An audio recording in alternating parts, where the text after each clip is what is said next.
Hello, this is Keisha Rogers with LaRouchePAC.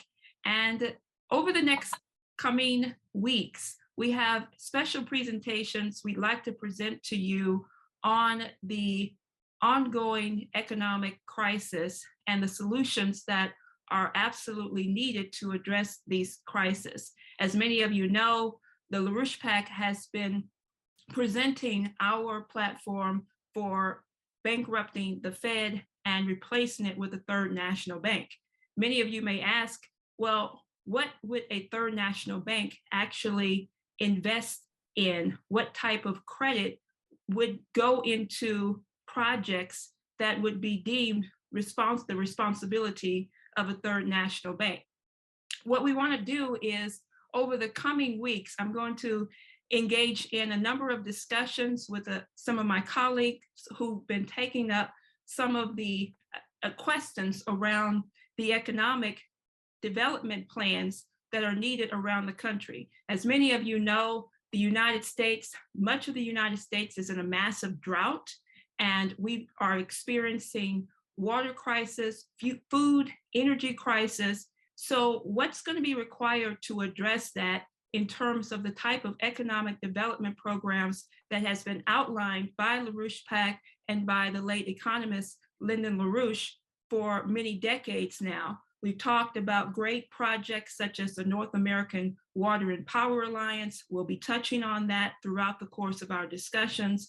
And many, as you know, just recently here in Texas, we've had a massive spread of wildfires happening throughout the state and also extending into other states. But today, I'm going to be talking with my friend and colleague here from California, Pat Ruckert. Pat has been working with the LaRouchePAC and had worked for many years with Lyndon LaRouche.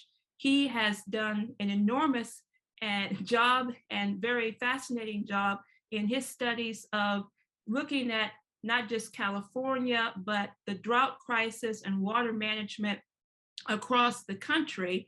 And so this is the area we want to take up today. Pat's been writing drought reports since 2014, and he has his recent one, which I'm going to put up here to open up our discussion. This is the recent drought report of Pat Ruckert, and I want to go ahead and turn it over to Pat because he has a lot to develop with us. He just put this out just yesterday, as people can see, California Water and Infrastructure Report. And so I want for him to give us sort of an overview of what's going on, what's happening in the areas of drought, and the question of what can be done about this. So Pat, why don't you get us started? Okay, beginning in 2014, about the summer of 2014, that was the fourth out of the fifth years of a drought we had in the last decade in California. But it wasn't limited to California.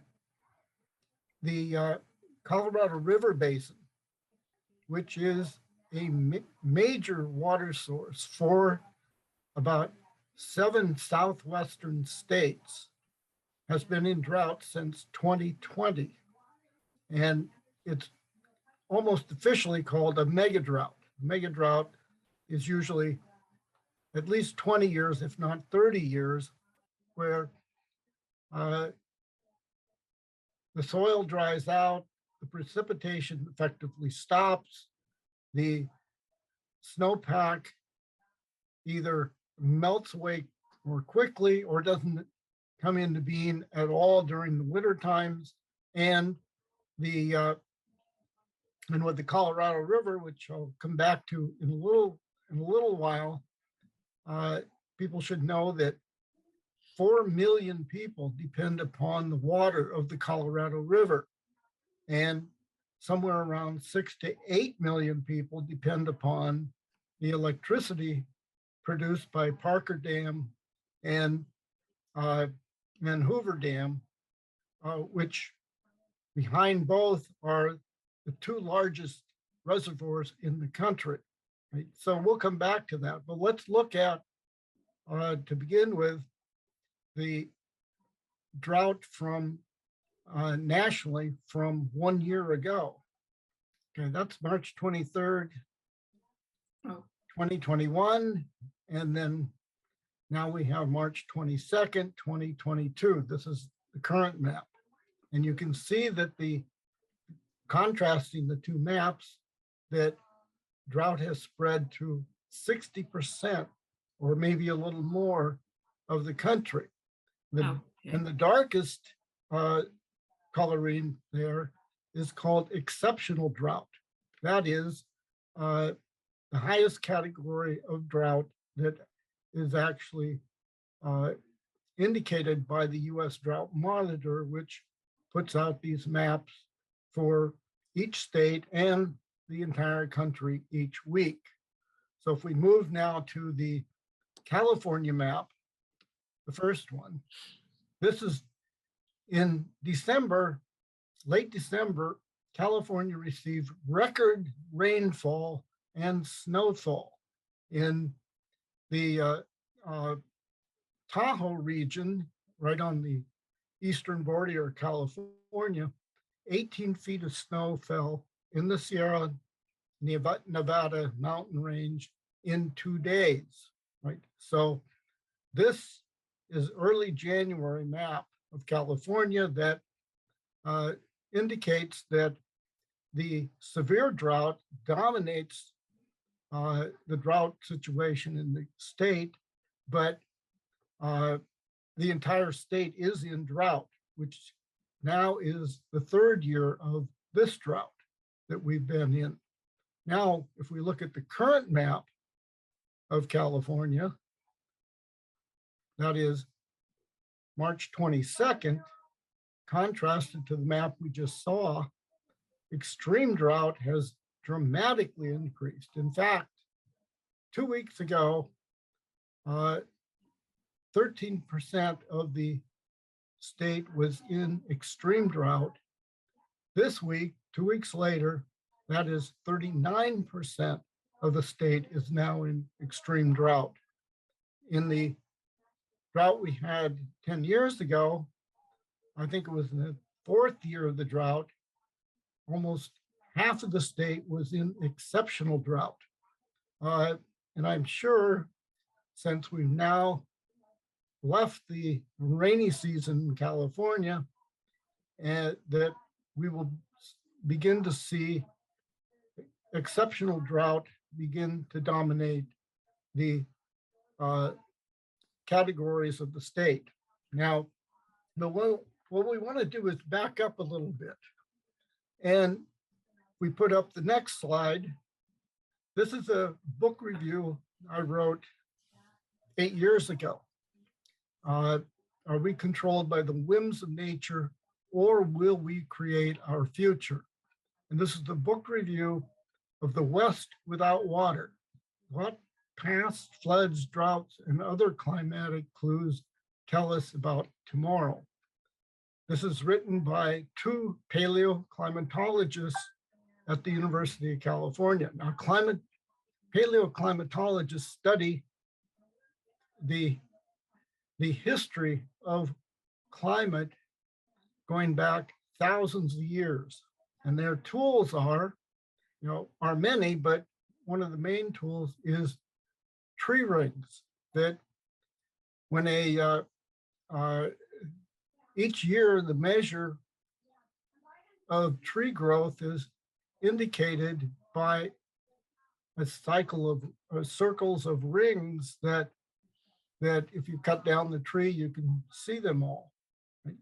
And so rings that are narrow mean there was little water for the tree that year, and ones that are a little wider, then water was abundant, right? So that's how they know what the climate was, 1,000 years ago. Now, so let's look for a moment at what is the climate of California more generally, in order to begin to understand the present drought And then later we'll discuss the present drought itself a little, and then not yet on that one. But for the last 2,000 years, the characteristic climate of California, and thus at least a significant portion of the Western states, has been characterized by alternating mega droughts and mega floods. That is, droughts that last even up to 100 years, many of them 20, 30 years in that area. And then the drought would recede, precipitation would begin again, but it would be a deluge, which would produce floods that we have not seen since the United States, the colonies of the United States began. So except for one that was in 1861, California, where the entire Central Valley, which we'll see on the next map that we have up, but let's wait on that a little bit. The entire Central Valley, today the most productive and extensive agricultural region of the world, right? But that entire Central Valley was under 10 feet of water for several months. Sacramento, which is in the Central Valley, was under 20 feet of water for several months. And that's the capital of the state. So it became impossible for the state government at that time to actually be in session in the state capital, right? So now, alternating mega floods and mega droughts, is the characteristic of the last 2,000 years, except for the last 160 years, which has been relatively mild, no mega floods, no mega droughts until we have the current one on the Colorado River. And now, perhaps, as the authors of the book that I reviewed state, that we may be returning to the more characteristic climate that has dominated us for the last 2,500 years or so. And one word on climate, because climate change is, of course, is seen every day in the media and shoved down the throats of every student in the country, that it is mankind that caused the present warming period that we are experiencing now. Well, think about climate. The climate in the past was always changing. We'd have alternating ice ages and warm periods. The climate today is changing, and the climate will always change. Right? And that leads then to the title of my book review: Are we controlled by the whims of nature, or will we create our future? And I'll conclude this section by reading the last paragraph of my article. As the great Ukrainian-Russian scientist Vladimir Vernadsky demonstrated about a century ago, rather than man merely adjusting to nature, man is not only created by nature, but is nature's most perfect creation. In that, unlike the rest of nature, man is a willfully creative force in the universe. The creative power has given the human species the power to adjust nature to accord with mankind's needs and well-being, to reshape nature's processes by increasing man's understanding of the principles of the universe, which are really only known by man by the effects of his actions on that universe. That is how mankind knows the future, because he creates it from his imagination, an imagination that brings into being that which never before existed. So let's move to the current drought we're in. But first, we'll go to the last slide that we're going to have today. And this is the California Water Management System. It's schematic in a certain sense that if we had every element of this water management system actually on the map, you would see at least 1,000 lines instead of maybe a dozen here. Right? So, but when California was settled, beginning with the Spanish Empire, and of course there were Native American tribes here even before that, and then North Americans began moving in the really late 1700s, early 1800s, and California became a state in 1850. And what you see with the green on the map, that is the Central Valley, 400 miles long, anywhere from 50 to 100 miles wide. And it is the product of geological and climatic changes that produced one of the most, if not the most, fertile area in the world as we know it. And California produces 40% of all the nation's produce, vegetables, and fruit. It produces 80% or more of all the nuts that are produced in the United States. And of course, much of that is actually exported to the rest of the country or overseas. Now, when we look at the California water management system, it is the largest and most complex system in the world. And what we see with the lines, the blue are river systems, and the yellow and red are water management systems. That is dams, reservoirs, aqueducts, canals, tunnels, and the two main projects are the Central Valley Project, which was begun by President Franklin Roosevelt in 1933, and then the California State Water Project, which was begun by Governor Pat Brown in the early 1960s. Now, the red line is the California State Water Project, which begins in the San Francisco Bay Delta, and right where San Francisco is right in the area with the Delta.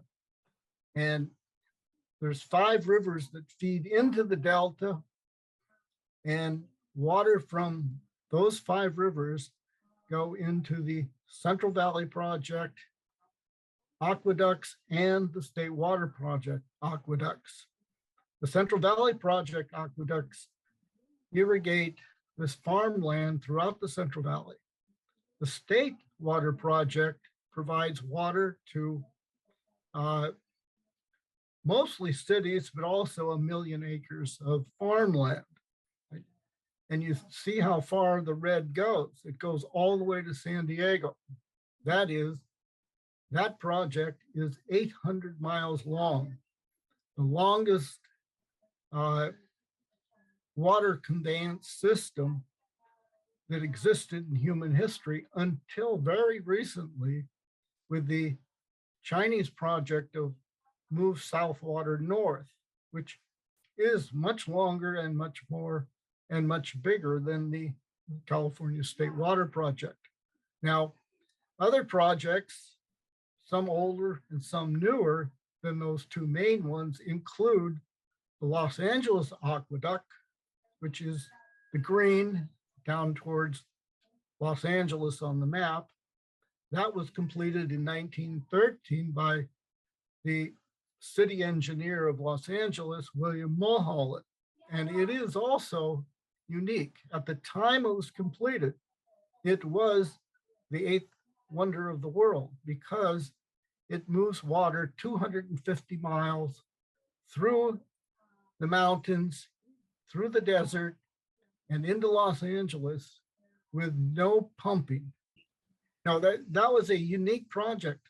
And in 1913, when completed, it was the greatest infrastructure project that ever had been built by mankind until about a year later, the Panama Canal was completed.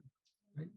So it's over 100 years of building water infrastructure, and it's created this dynamic and productive power that is California agriculture. So let's move now to the drought itself. Now, California, has periodic droughts, usually one every decade. But since the year 2000, we've had 4 or 5 droughts. In the early part of this century, these droughts lasted 1 or 2 years until 2011, and we had a 5-year drought ending in 2016. And now, beginning in 2020, 2021, now 2022, we're in the 3rd year of this drought. And the 5-year drought was characterized at the time as the worst drought in the West in 500 years. The present drought, well, that one was 5 years. This one is now entering the 3rd year, and it is already worse than the 5th year of the previous drought. And it's been characterized as the worst drought in 1,200 years. So that's what we're looking at. What does it mean? It means that the Pacific Ocean and the far west of it, which generates the kind of atmospheric phenomena that sends storms across the Pacific and onto the west coast of both Americas. And that has not been working as it had previously. Now, what the cause of that is there's no really accredited climatologist in the world that can tell you why the atmospheric and water temperature changes actually occur. No one really, they make lots of guesses at it, but no one's really pinned it down because weather, like climate, but more emphatically, is a dynamic system that involves, multiple, innumerable, causes and phenomena. So that's what we've been experiencing, that the weather systems have changed, and usually when they do have a periodic, actually cycle of change, California will get very dry winters sometimes, and the Pacific Northwest will get really soaked. Now, on the other hand, a different phenomena called La Nina will then bring lots of precipitation in the winter months to California and leave the Northwest relatively much drier. So that gives you a little sense of it. Now, so what is the cause of the present climate crisis that has hit North America? Because it includes Washington and Oregon. You know, they're not, they've suffered the worst droughts in their history, 150 years of history. Right? And and if we look at for example, the snowpack now in California is about 60% of what would be the average depth of snow through a winter. In order to break the drought, it's estimated that would have to be at least 160% of average to break the present drought. But now we're out of the winter. We're not going to get any more snow. In fact, we're not getting any rain. January, February, March this year are the driest 3 months of any period in California's history since weather has been measured back at least 130 years. San Francisco, for the first time ever, had zero rain for more than 2 months in the middle of winter. So you get a sense of the drama of this. And the snowpack, which for 60% of California's water for the year comes from the snowpack. So with virtually no snowpack, we're looking at the kind of cuts in water supply, especially to agriculture, that are beyond anything that has occurred in any previous drought. This week, 20,000 tier 1 farmers were informed that they will get zero water this year. Now, tier 1 farmers have the longest water rights of anyone in the whole state. Both the Central Valley Project and the California State Water Project have announced, well, for the Central Valley Project, the water agencies, that is the water management for local areas, for the Central Valley Project, will receive zero allocation of what they have requested for the year. For the State Water Project, it'll be 5% of what they requested. Now, the State Water Project, as we saw on the map, takes water from San Francisco Bay Area all the way to San Diego. 40% of Southern California's water supply comes from that normally, but they will be getting 0% now. So you get a sense. Can I ask you a question on that? Because, okay, so that's interesting. We're talking about these state water projects that have been in the works and on the books for decades now. First of all, how did these water projects get their, well, I don't want to go into how they got their funding, because that might come up a little bit later since we're short on time here, but more so, where do they stand now? And there are many different state water projects. How could these projects actually be brought together in terms of their unified impact? But why don't we start with the question of, for instance, the ones in California that you brought up? How are these projects currently being utilized today?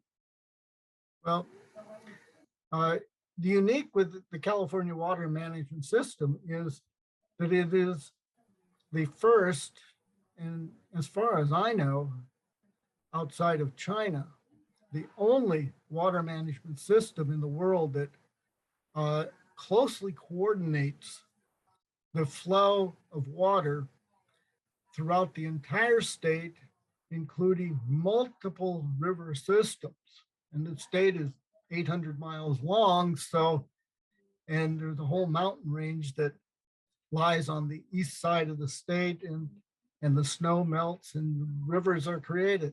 Does it take So up groundwater and surface water? that's surface water, right? And so surface water for this year, you know, is virtually nil in terms of providing water to agriculture and to a certain extent to cities. So agriculture in each drought always then resorts to groundwater. That is drilling wells and pumping water out. And over the last decades, with drought after drought, this has resulted in a tremendous drawdown of the aquifers.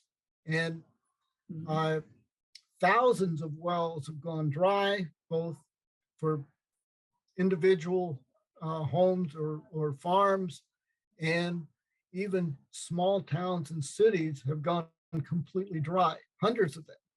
So emergency measures taken include just trucking water in. So you even have one resort on California coast that has no water, has to truck it all in and rations the water to its guests.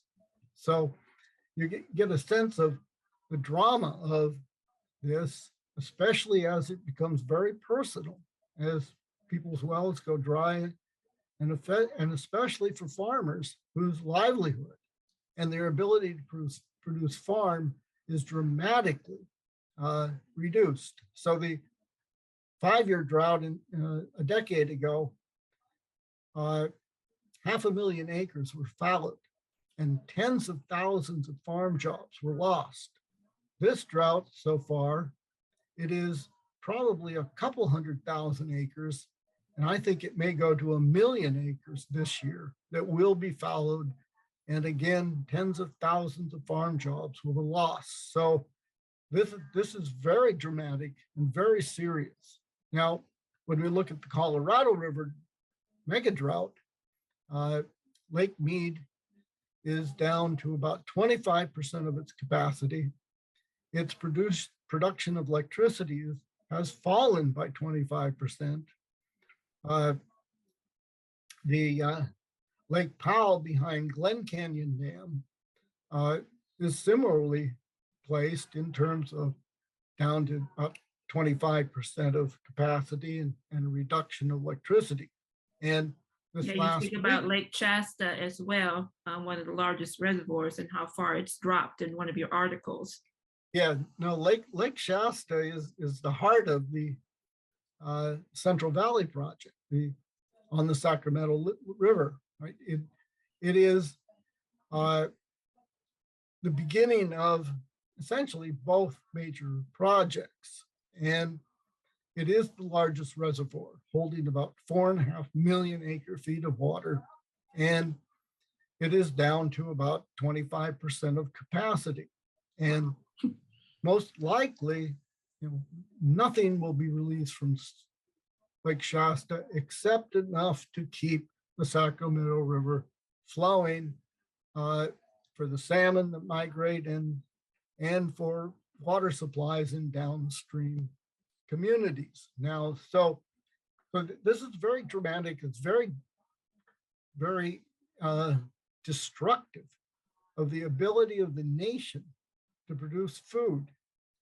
And when we see the prices of food going through the roof, and along with other aspects that are wrecking agriculture throughout the whole country, like a doubling of the price of fertilizer, then we're looking at a nationwide food crisis that is not just going to impact Americans, but the United States is a major exporter of food, especially grains.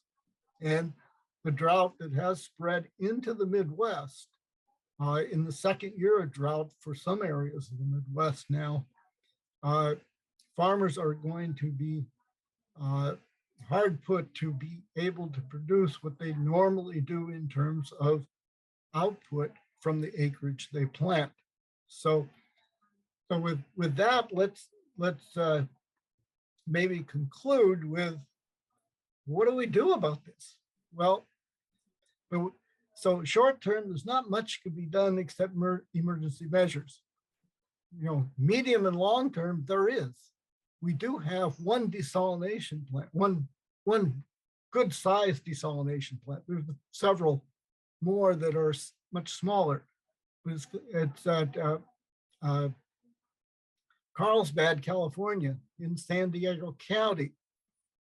It took almost 20 years to get permits to build it. Lots of hoops, lawsuits by environmentalists and everything else. But construction began in 2014. It was completed in 1 year. It produces 50,000 acre feet of water a year. That's about 10% of what San Diego consumes. And San Diego's actually a very populated city. I think it's about 3 million now. And a second sister plant is in the process of going through the same, near 20-year permit process, and it may be approved for construction this month or next month. And that's in Huntington Beach, Orange County, just south of Los Angeles. So that's a start. And my view is that we should return to what President John Kennedy actually set up in 1962. And that is, in collaboration with the Atomic Energy Commission, to build large-scale desalination plants in California, Texas, and Florida to begin with. And these would produce upwards of 200,000 or 300,000 acre feet of water a year. Carlsbad produces 50,000. It's a large plant, but it's not like what Kennedy actually proposed. Even after he was assassinated, 1964, the Metropolitan Water District of Southern California signed a contract with the Atomic Energy Commission to build the first nuclear-powered desalination plants. And that was 1964. What happened? Well, it's the same thing that what happened with the other project that we have to get going. That is North American Water and Power Alliance, to a continental water management system that begins in Alaska, northern Canada, and with dams, reservoirs, and aqueducts to bring over 100 million acre feet of water southward, with some of that going to the prairie provinces of Canada, the rest to the Midwest and to the Southwest, all the way into northern Mexico. This is a project that came into being by the Parsons Engineering Company in the late 1950s, early 60s. It was adopted and actually put in as legislation into the US Congress, and was fought for by people like Senator Robert Kennedy and others. And it was moving along, going into the late 1960s. That would have created a continental water management system that would provide water for the entire North American continent for hundreds of years to come. Right? Now, that, like the nuclear power desalination plant, ran headlong into what happened in the late 1960s and early 70s. First, the shift to a war policy, Vietnam, and then the eruption of a counterculture, an environmentalist movement that said, building anything is bad, to put it in a quick summary. And then ran into the early 70s transformation of the US economy from an economy based on industry agriculture, building infrastructure, an exploratory space program. Remember, first human beings on the moon was 1969, right? And that was the end of the space program effectively at that time. And that what happened to the economy began in 1971 when Nixon took the dollar off the gold standard, or the gold reserve standard, destroyed the Bretton Woods global fixed exchange rate monetary system, and the country, the United States, became, instead of that productive economy, increasingly over the decades, nothing but a gambling casino. And production in all these areas began slowing down and then stopping. Not to mention the impact of the radical environmentalism, which you touched on in this discussion. Yes. Yes. But you have to think about this.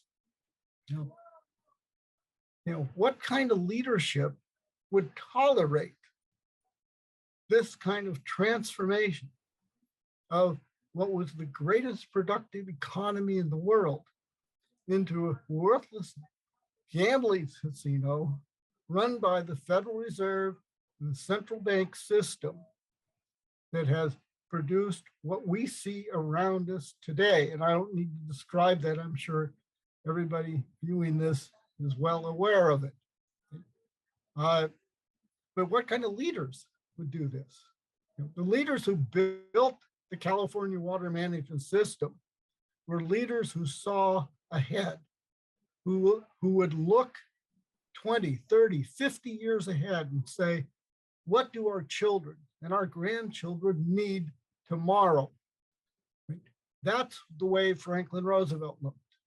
And that's what President Kennedy said again and again as he inaugurated water projects throughout the entire West in 1961, 62, and 63.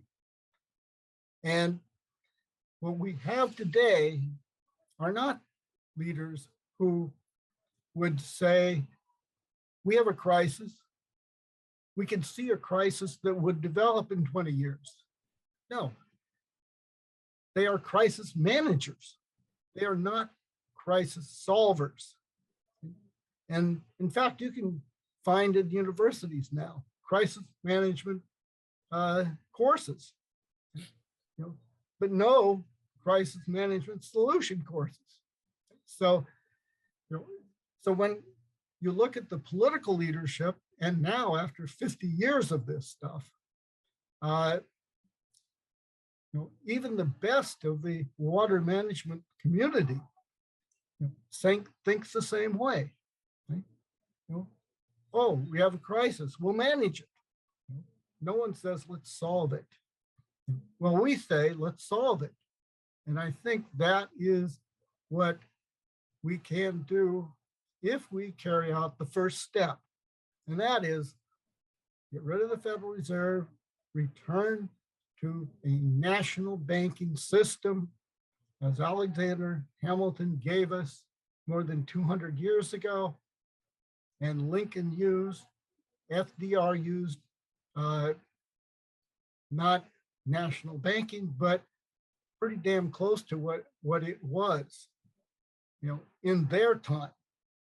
Now it's our time. Thank you very much. We are going to be putting up, what I'll do is I'll put up the articles that Pat gave us, that he wrote, so that people can take a look at it. You'll find that in the description link to this video. So that's what we have for today. And just continue to like our page on YouTube and stay involved with LaRouchePAC. Thank you.